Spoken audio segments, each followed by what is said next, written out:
هەروەک لە هەڵبژاردنەکانی 2016 بۆمان دەرکەو ڕەنگە راپرسی گشتی بە هەڵەدا بچن.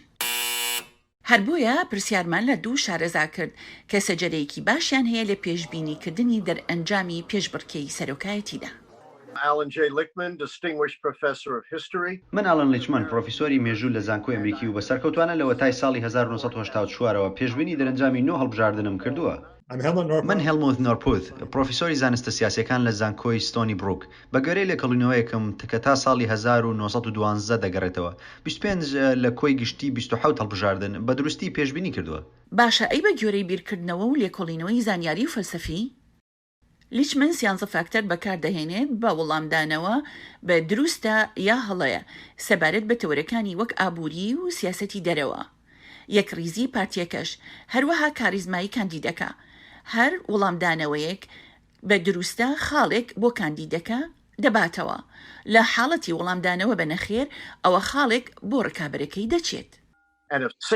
ئەگەر 6 خاڵ و یا زیاتر دژ بە کاندیدێکی کۆشکی سپی تۆمار بکرێت ئەوە وا پێشبینی دەکرێت بدۆڕێت. بەڵام بۆ نۆرتپۆرت کە لێکۆڵینەوەکانی تا ساڵی 1912 دەگەڕێتەوە، فاکتەری سەرەکی ئەو کاندیدەیە کە هەڵبژاردنەبەرایەکان دەباتەوە و یاخود هەڵبژاردنەکان لەسەر ئاستی ویلایەتەکە کە بەربژاری سەرەکی بۆ هەڵبژاردنەکانی مانگی 11 دەستنیشان دەکرێت.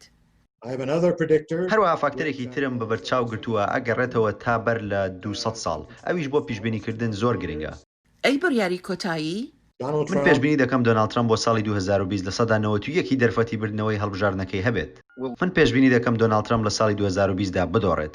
لیچمن پاش پەتای کۆرۆنا و هەروەها بشێوەی کۆمەڵایەتی پێشبینەکەی خۆی گۆڕی. لە درەنگانێکی ساڵی 2019 پێی وابوو ترامپ بیباتەوە. تەنها لە ماوەی چەند مانگێکدا دۆناڵد ترامپ و پارتی کۆماری 4 خاڵیان لە دژیان تۆمار کرد و بە 7 خاڵ دۆڕابوون.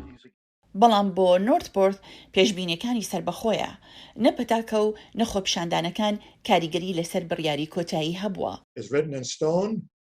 پێشبینیەکانی من هەلومەرج و کاری تێ ناکات و کۆتاییە لەسەر بەرد نووسراوە ناچەمێتەوە، بەڵام ڕەنگە بشکێت، ڕەنگە لە ساتا 9 پێشبینیەکەم لە جێ خۆیدا نەبێت. هەردوو پرۆفیسۆرەکە دەڵێن پێشبینیەکانیان لە جێی خۆیدایە. لیچمن دیموکراتە و دەڵێت دوو شتان کە لە کۆنتڕۆلی پێشبینیەکەی دەردەچێت، ئەویش دەستی وەردان لە هەڵبژاردن و دەمکوتکردنی دەنگدەران.